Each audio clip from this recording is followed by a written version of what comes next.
សួស្តីមិត្តភក្តិទាំងអស់គ្នាយើងជួបគ្នាជាថ្មីជាមួយនឹងវីដេអូមួយទៀតហើយអញ្ចឹងនៅក្នុងវីដេអូនេះខ្ញុំនឹងធ្វើការកែលំហាត់មួយដែលគ្នាយើងគាត់បានសួរនៅក្នុងក្រុម Telegram របស់ខ្ញុំហ្នឹងបាទគឺតើតើលំហាត់ហ្នឹងគឺគេឲ្យយើងស្វែងរកចំនួនក្រដាសប្រាក់ទៅតាមលំហាត់ឬក៏ទៅតាមអ្វីដែលគេចង់បានដោយដែលអ្នកទាំងអស់គ្នាឃើញនៅលើអេក្រង់អញ្ចឹងបាទគឺដំបូងអ្នកទាំងអស់គ្នាមើលមកនេះដំបូងគេថាគេមានលុយខ្មែរហ្នឹងមានចំនួនប៉ុណ្ណេះបាទចំនួនប៉ុណ្ណឹងអញ្ចឹងបើយើងរាប់មើលទៅគឺវាខ្ទង់123,000លានរៀលហ្នឹងហើយដោយសារយើងរាប់សូន្យទៅសូន្យទាំងអស់វាមានចំនួន9ណាបាទសូន្យទាំងអស់វាមានចំនួន9ហើយអានេះវា123អញ្ចឹងទាំងអស់វា123,000លានរៀលហ្នឹងហើយលុយខ្មែរដែលគេឲ្យហើយអ្វីដែលគេចង់បាននោះគឺដំបូងបាទគេឲ្យយើងគណនាជាចំនួនក្រដាសប្រាក់ដុល្លារតាម1 2 3 4 5ដូចដែលគេរាយហ្នឹងបាទហើយមួយទៀតគឺគណនាជាចំនួនក្រដាសប្រាក់ខ្មែរគេចង់ដឹងថាសិនបើគេមានលុយប៉ុណ្ណឹងហើយគេចង់ដឹងចំនួនក្រដាសប្រាក់ឧទាហរណ៍ដូចជាលុយខ្មែរអញ្ចឹងឧទាហរណ៍ក្រដាស100,000រៀលមានចំនួនប្រមាណហើយបើគិតជាក្រដាស50,000រៀលហ្នឹងមានចំនួនប្រមាណបាទដល់យោងទៅតាមទឹកលុយសរុបដែលគេឲ្យមកនេះបាទចឹងលុយដែលគេឲ្យមកខាងលើហ្នឹងគឺជាលុយរៀលបាទឬក៏លុយខ្មែរចឹងជាទូទៅយើងកុំតន់គិតទៅដល់កូដបាទយើងកុំតន់គិតទៅដល់កូដគឺយើងរៀនដោះស្រាយបញ្ហាហ្នឹងនៅលើក្រដាសសភៅឬក៏នៅខាងក្រៅអីសិនទៅបាទដោះស្រាយវាចេញសិនហ្នឹងហើយយើងកុំតន់ចូលទៅដល់យើងទៅសេកូដភ្លាមដោយសារអីគឺនៅពេលដែលយើងទៅសេកូដគឺយើងនៅតែត្រូវ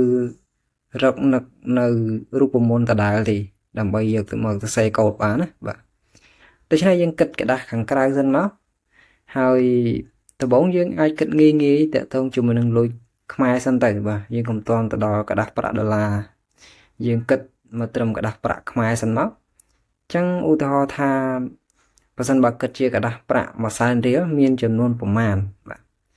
ដូច្នេះ100,000រៀលបានន័យថាវាស្មើជាមួយនឹង100000ហ្នឹងហើយ100,000រៀលវាស្មើនឹង100000រៀល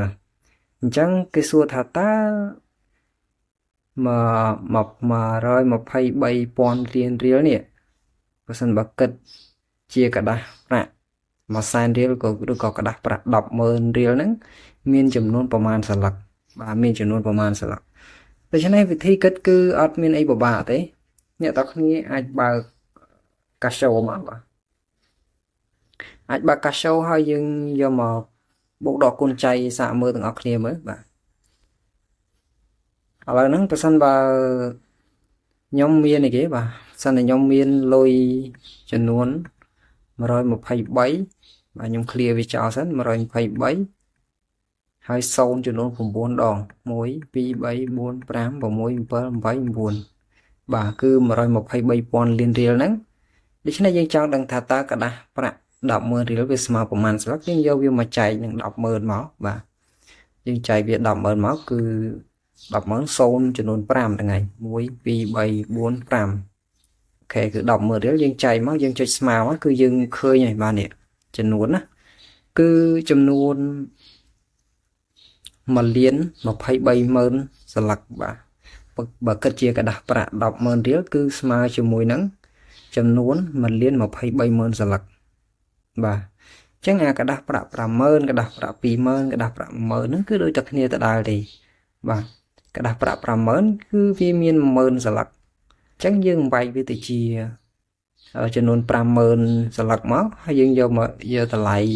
123,000លានយកមកចែកជាមួយនឹង50000រៀលហ្នឹងមកគឺឃើញចំនួនសន្លឹកដែលមានហើយបាទ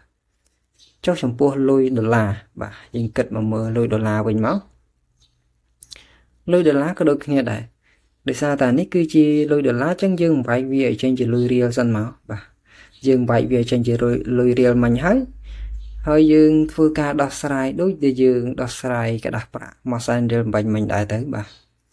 ចឹងដំបូងយើងត្រូវវាយពី$100ទៅលុយរៀលសិនយើងចាប់យកអត្រាប្តូរប្រាក់ណាមួយមកឧទាហរណ៍ថាខ្ញុំគិតថា1រៀលស្មើ$1ស្មើ4000រៀលចឹងដើម្បីដឹងថា$100វាស្មើជាមួយនឹងប្រមាណរៀលបាទគិតជាលុយរៀលយើងយកវាមកគុណនឹង4000សិនមកបាទចឹងមិនថាយើងយក100គុណជាមួយនឹង4000ដែលជាអត្រាប្តូរប្រាក់ហ្នឹងគឺឃើញចំនួន400,000រៀលចឹងយើងឃើញ400,000រៀលហើយយើងយកតម្លៃ123,000លានហ្នឹងយកមកចែកនឹង40,000មកគឺយើងឃើញចំនួនស្លឹកនៃกระดาษប្រាក់$100បាទតើមានចំនួនប្រមាណស្លឹកអូខេអញ្ចឹងវិធីធ្វើគឺងាយអញ្ចឹងបាទជាងធ្វើនៅលើกระดาษឬក៏សភៅអីធម្មតាចេញជារូបមន្តអញ្ចឹងសិនមកបានយើងយកវាមកសរសេរកូដដោយសារតែបើសិនបើយើងថ្មីនេះខ្ញុំមកនិយាយអ្នកដែលគាត់ចេះកូដស្រាប់ហើយទេបាទអ្នកដែលយើងថ្មីគឺយើងត្រូវ follow up តាមជំហានអញ្ចឹងបានយើងអាចបានន័យថាអាចចេះសរសេរកូដបានលឿនបានហ្នឹងហើយអញ្ចឹងយើងធ្វើអញ្ចឹងមកឥឡូវយើងដឹងហើយដំបូងបើសិនជាกระดาษ$យើងវាយកទៅគុណនឹងអត្រាប្តូរប្រាក់ណាមួយមកខ្ញុំយកគុណ4000បាទអញ្ចឹងខ្ញុំយកវាទៅគុណ4000ឲ្យចេញជាលុយរៀលហើយយើងយកចាំយកវាទៅស៊ីសងដូចជាចែកដូចបាញ់មិញហ្នឹងហើយឥឡូវហ្នឹងយើងយល់ហើយថាគេធ្វើតាមរូបមន្តហ្នឹងយើងចាប់ផ្ដើមធ្វើការសរសេរកូដទាំងអស់គ្នាអញ្ចឹងដំបូងអ្នកទាំងអស់គ្នាធ្វើការសរសេរកូដមកបាទអានេះគឺ template ខ្ញុំរៀបចំឲ្យស្រាប់ហើយដូច្នេះខ្ញុំដាក់ comment នេះមួយមកបាទបន្តមកទៀតយើងដាក់គេបើយើងដាក់លុយសរុបដែលគេឲ្យមកបាទគឺ123,000លានអញ្ចឹង123,000លានយើងគិតទេថាតើនៅក្នុង programming វាគួរតែប្រើប្រាស់នៅ data type ប្រភេទអីគេបើសិនបើយើងប្រើប្រាស់ប្រភេទ int នេះគឺជាធម្មតាតម្លៃវាដូចជាត្រឹម2បាយឬក៏4បាយទេបាទអញ្ចឹងវាមិនអាចត្រត្រង់តម្លៃលេខរហូតទៅដល់2ខ្ទង់បានទេហ្នឹងហើយវាអាចត្រត្រង់ទៅដល់តម្លៃលេខដែលមានចំនួនរហូតទៅ12ខ្ទង់បានទេសម្រាប់ long ក៏ដូចគ្នាដែរ long ទំហំវាដូចជា4បាយបាទតាមប្រភេទម៉ាស៊ីន32 bit ឬក៏64 bit ចឹងដូច្នេះខ្ញុំប្រើប្រភេទជា data type long បាទខ្ញុំដាក់ថា long ខ្ញុំដាក់ថា long បែបហ្នឹងបានន័យថាចំនួន long បើសិនបើធម្មតាវាមានទំហំ4បាយអញ្ចឹងកាលណាដែលយើងដាក់2អញ្ចឹងបានន័យថាវា combo បញ្ចូលគ្នាគឺឡើងទៅជា8បាយឬក៏ស្មើជាមួយនឹង64 bit អញ្ចឹងវាអាចត្រង់បាននៅចំនួនដ៏ច្រើនបាទវាអាចត្រង់នៅចំនួនដ៏ច្រើនគឺកាលណាដែលយើងប្រើប្រាស់ជាមួយនឹងតម្លៃលេខដែលមាន12ខ្ទង់អញ្ចឹងក៏អត់បញ្ហាដែរហ្នឹងហើយអញ្ចឹងសម្រាប់ data type ក៏យើងត្រូវគិតដែរសម្រាប់ programming អញ្ចឹងខ្ញុំដាក់ថា total real 123.09 ដង 1789 អូខេតមកទៀតខ្ញុំបង្កើតនៅ variable ទៀតខ្ញុំដាក់ត្រឹមតែជា integer បានហើយបាទ integer ខ្ញុំដាក់ថា currency rate ហ្នឹងហើយអត្រាប្តូរប្រាក់បាញ់មិញខ្ញុំដាក់ថា4000រៀលហ្នឹងហើយគឺ4000រៀលបន្តមកទៀតយើងចាប់ផ្ដើមធ្វើការស្វែងរកគេបាទស្វែងរកចំនួន total សរុបនៃกระดาษប្រាក់$100អញ្ចឹងខ្ញុំបង្កើតជា integer មួយទៀតហើយខ្ញុំដាក់ថា total piece នឹងខ្ញុំដាក់ថា piece អញ្ចឹងទៅបាទ$100អូខេអញ្ចឹងបើខុសវិយាករណ៍ខុសអីកុំប្រកាន់នឹងហៅទៅសារខ្ញុំក៏អត់សូវច្បាស់អង់គ្លេសដែរអញ្ចឹងក៏អានេះគាត់ថា variable យើងតាំងឲ្យយើងស្រួលមើលទាំងអស់គ្នាអញ្ចឹងអានេះគឺ variable នេះគឺចំនួនកระดาษប្រាក់$100អញ្ចឹងយើងដឹងហើយរូបមន្តយើងបាញ់មិញគឺយើងត្រូវបំបែកលុយ$ទៅជាលុយរៀលសិនមកអញ្ចឹងដើម្បីបំបែកបានខ្ញុំយក$100បាទ$100គុណជាមួយនឹងអីគេបាទ$100គុណជាមួយនឹង4000សិនមកហើយយើងយកវាមកចែកសំទោសបាទគុណ4000សិនយើងឃើញប៉ុណ្ណឹងហើយបន្តមកទៀតចាំយើងយក total real នេះយកមកចែកជាមួយនឹងtotal នេះបាទឬក៏យើងតសេងចេះហ្មងក៏បានដែរបាទយើងដាក់ថា total real ចែកជាមួយនឹង បាទយើងប្រើវងកញ្ចក់ចែកជាមួយនឹង100បាទគុណជាមួយនឹង currency rate បាទន័យថាម្ដុំនេះបាទម្ដុំនេះគឺយើងធ្វើការបំលែងវាទៅជាលុយរៀលហើយម្ដុំនេះគឺយើងធ្វើការយកលុយរៀលសរុបឲ្យគេឲ្យយកមកចែកទៅគឺយើងនឹងឃើញចំនួនសន្លឹកនៃលុយក្តាស់$100ហ្នឹងហើយអញ្ចឹងខ្ញុំសាក output មកថា C out ថាចំនួនក្រដាស់ប្រាក់$100មានចំនួនប្រមាណសន្លឹកបាទយើងចាំមើលមកមានចំនួន total បាទយើងដាក់តម្លៃនឹងចូលមកជាងកន្លែងនេះយើងដាក់ថាសន្លឹកអានេះគាត់ឲ្យយើងឆ្នៃឲ្យមើលទៅល្អមើលចឹងហ្នឹងហើយអញ្ចឹងយើងបានប៉ុណ្ណឹងហើយយើងសាករ៉ានមកបាទយើងសាករ៉ានមកនោះយើងនឹងឃើញហើយបាទនេះឃើញហើយបាទចំនួនក្រដាស់ប្រាក់$100គឺមានចំនួន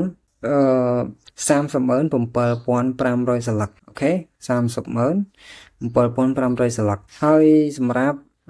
អីគេបាទសម្រាប់ក្រដាស់ប្រាក់20ឬក៏ក្រដាស់ប្រាក់50នេះគឺធ្វើដូចគ្នាអញ្ចឹងបាទឥឡូវខ្ញុំអត់ធ្វើទាំងអស់ចឹងទេដោយសារខ្ញុំមានគំរូមួយហើយអញ្ចឹងខ្ញុំឆ្លងមកដល់កន្លែងចំនួនក្រដាស់ប្រាក់ខ្មែរម្ដងទៅចឹងអានេះយើងធ្វើដូចមិញអញ្ចឹងបាទយើងធ្វើការដាក់ប្រកាសវាជា integer មក total piece of អីគេបាទ of អានេះគឺ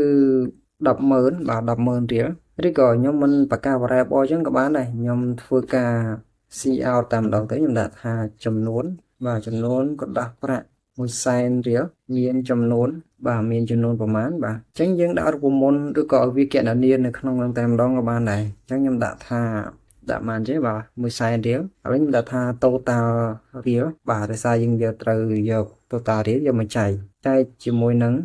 100000មកបាទអញ្ចឹង100000គឺ05ហ្នឹងហើយអញ្ចឹង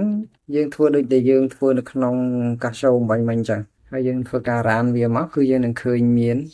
លទ្ធផលនៅខាងក្រោមនេះហើយអូខេអញ្ចឹងចំនួនក្រដាស់ប្រាក់100,000រៀលគឺមានចំនួន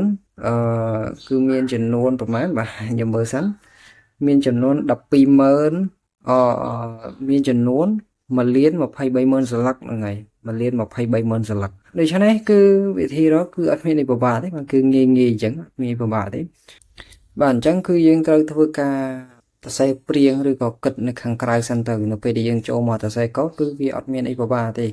សំខាន់សរសេរកូដគាត់ឲ្យយើងចាំ syntax ចាំអីវាទៅបាទគឺយើងអាចសរសេរបានហើយយើង follow តាមរូបមន្តដែលយើងគណនានៅខាងក្រៅហ្នឹងអញ្ចឹងនៅក្នុងលំហាត់ហ្នឹងគឺមានតែប៉ុណ្ណឹងទេហើយសិនមកនេះយើងមានចង្អុលឬក៏មានលំហាត់អីផ្សេងអាចតម្លាក់នៅក្នុងក្រុម Telegram ដែល coding discussion ដែលនៅក្នុង description ខាងលើបាទហ្នឹងហើយអញ្ចឹងយើងនឹងជួបគ្នានៅក្នុងវីដេអូក្រោយទៀតបាទបាយបាយ